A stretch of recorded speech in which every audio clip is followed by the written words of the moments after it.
31 मई हो चुकी है, लेकिन सरकार ने इसके ऊपर अपने पत्ते नहीं। डिपार्टमेंट ऑफ एक्सपेंडिचर 8वां वेतन आयोग का गठन करता है, उसके लिए जो भी अधिकारी उपयुक्त अधिकारी हैं उनका चयन कर और पूरी तैयारी करने के बाद वो सरकार के पास भेज दिया गया है टर्म्स ऑफ रेफरेंस। 2026 में आप रिटायर्ड आते हो और 8वें वेतन आयोग की घोषणा नहीं होती तो आपको क्या लाभ होगा, क्या हानि होगी। तो उन्होंने बोला जो पेंशनरी बेनिफिट है मैं उनके ऊपर नहीं दूंगा, सिर्फ आपको पेंशन के ऊपर एरियर दूंगा। तो ये सरकार कहीं ना कहीं, क्योंकि इसने एक 2025 जनवरी जो बिल बनाया उसमें बहुत सारी पावर है। आप समझ सकते हो सरकार 8वें वेतन आयोग का सीधा सीधा फायदा, चुनावी फायदा ले रही है, जैसे आपने ऑपरेशन सिंदूर को लेकर के देखा। दोस्तों 8वां वेतन आयोग आज 31 मई हो चुकी है, लेकिन सरकार ने इसके ऊपर अपने पत्ते नहीं खोले। आखिर सरकार देरी क्यों कर रही है, इसके पीछे क्या कारण है, ये स्पष्ट रूप से फाइनेंशियल एक्सप्रेस की रिपोर्ट में आज आपके साथ साझा कर रहा हूं। उन्होंने क्या अभी तक क्या हुआ और आगे क्या होने वाला है और कहां अड़चन आ रही, पूरी प्रोग्रेस बताऊंगा।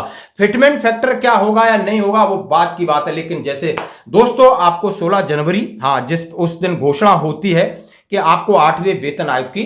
एक अधिसूचना होती है और दिल्ली का चुनाव होता है, वहां पर बहुत सारी वाहवाही होती है। उसके बाद बहुत सारी मीडिया क्यास लगाने लग रही है कि आखिर केंद्रीय कर्मचारियों को और पेंशनर्स को क्या फायदा होगा। उसके बाद बात होती है वित्त मंत्रालय के अंदर डिपार्टमेंट ऑफ एक्सपेंडिचर अपनी हरकत में आता है और हरकत में आने के बाद जेसीएम स्टाफ साइड से अपनी मीटिंग करता है। उनके साथ जो मीटिंग फिजिकल मीटिंग होती है और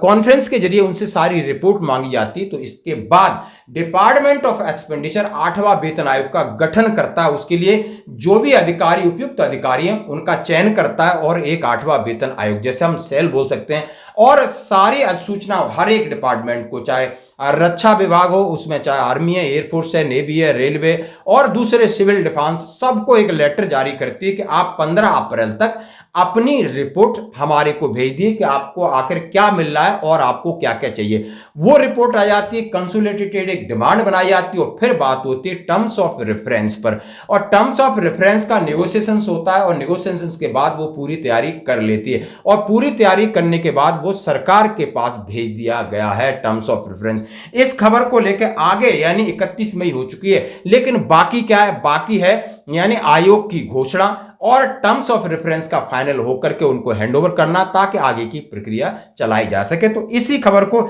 इन्होंने किस तरीके से छापा, आइए एक एक बिंदु पर हम नजर डालते हैं। जैसा उन्होंने सीधा सीधा कहा है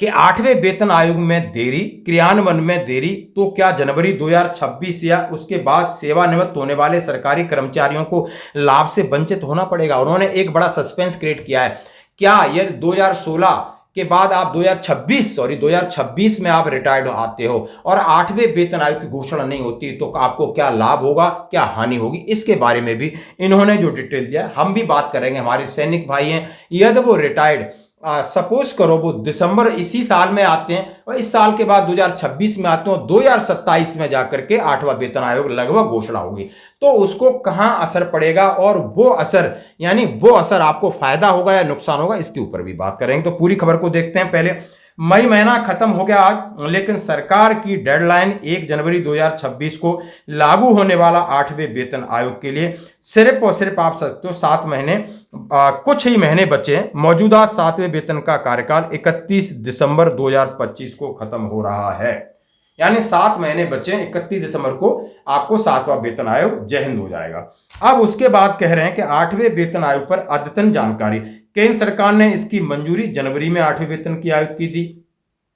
उसके बाद विचार विमर्श हुआ और टीओआर को अंतिम रूप दिया जा सके, इसलिए कई लोगों से बातचीत मीटिंग हुई और उन्होंने कहा सरकार ने अभी आयोग के अध्यक्ष अन्य सदस्यों की नियुक्ति की आधिकारिक घोषणा नहीं की है। पिछले महीने एक प्रपत्र जारी किया गया था, उसमें 35+4 और जितने उनको टर्म्स ऑफ रेफरेंस के लिए नेगोशिएशन करने के लिए अधिकारी चाहिए थे उनकी नियुक्ति कर ली। और 8वें वेतन आयोग के लिए उन्होंने समय सीमा की बात की है, तो उन्होंने कहा है लगभग ये 2027 के मिड तक जाएगा, जहां उत्तर प्रदेश को चुनाव है। अब तक की प्रगति को देखना यह मुश्किल है कि 8वें वेतन आयोग समय पर लागू हो जाएगा और उन्होंने 2027 की बात फिर कही है। इस विलंब का 1 जनवरी 2026 को या उसके बाद सेवानिवृत्त होने वाले सरकारी कर्मचारियों पर क्या असर पड़ेगा, सवाल आ गया। अब सवाल को हम किस तरीके से जवाब करते हैं, यदि आप 2025 में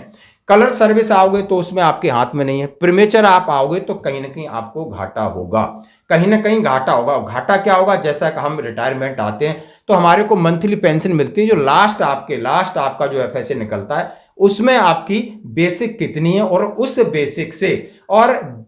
से और आप मिलिट्री सर्विस पे के हिसाब से आपको मिलती है ग्रेचुटी, आपको मिलता है कम्यूटेशन, आपको मिलता है लीव इन कैश, फंड आपका एज इट इज मिलता ही मिलता है, एजीआई आपको मिलेगा।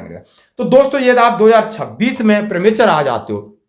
तो 2025 में एक तो ये हो गया कि आप प्रीमेचर आए तो आपको 8वें वेतन आयोग का लाभ नहीं मिला, और दूसरा घाटा ये हुआ कि आपको वन रैंक वन पेंशन का लाभ तो मिलेगा नहीं। तो अभी आप समझिए थोड़ा आप, हाँ ये नहीं कि पूरा लाभ नहीं मिलेगा, जैसे ही आपको 1 जनवरी 2027 में लागू होगी तो उसका कुछ असर कम कर दिया जाएगा, यानी आपकी पेंशन भी बढ़ेगी, लेकिन वो लाभ है आपका ग्रेचुटी कम्यूटेशन, इसकी कोई जिम्मेदारी नहीं है। मैं आज फिर आपसे बात कर रहा हूं कि सरकार भी बहुत तेज हो गई, कि सरकार जैसे आपने देखा होगा नेशनल इंक्रीमेंट का मामला था तो उन्होंने बोला जो पेंशनरी बेनिफिट है मैं उनके ऊपर नहीं दूंगा, सिर्फ आपको पेंशन के ऊपर एरियर दूंगा। तो ये सरकार कहीं ना कहीं, क्योंकि इसने एक 2025 जनवरी जो बिल बनाया उसमें बहुत सारी पावर है, अब ये सरकार करेगी कि 2027 तक जाएगी तो जो बीच में रिटायर्ड हुए हो सकता है कि उनको उस तरीके के बेनिफिट हैं जो लमसम बेनिफिट मिलते हैं न मिले, बोलेंगे ठीक है पीछे से आपकी पेंशन बढ़ोतरी का एरियर हम देंगे। ये खतरा बना हुआ है, सरकार ने अपने पास एक ब्रह्मास्त्र रखा हुआ, आप इसको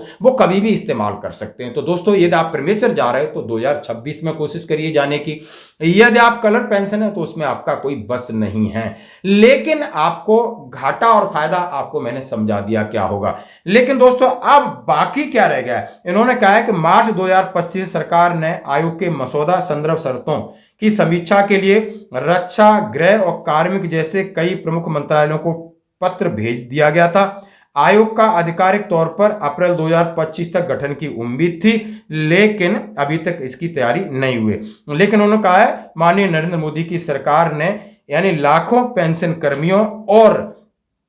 जो सेवारत हैं उनके लिए ये लाभ 100% मिलेगा, इस बात की गारंटी है। अब टर्म्स ऑफ रेफरेंस के लिए एक बार फिर मीटिंग चल रही लगातार और उसको फाइनल स्टेज पर रखा गया है, और उसके बाद आपको इसके आयोग के अध्यक्ष की घोषणा होनी है, 2 सदस्य की होनी है और एक सचिव की घोषणा, यानी 4 लोगों की घोषणा, और टर्म्स ऑफ रेफरेंस पे फाइनल सिग्नेचर होकर उनको देना, ताकि इसके हिसाब से वो अपना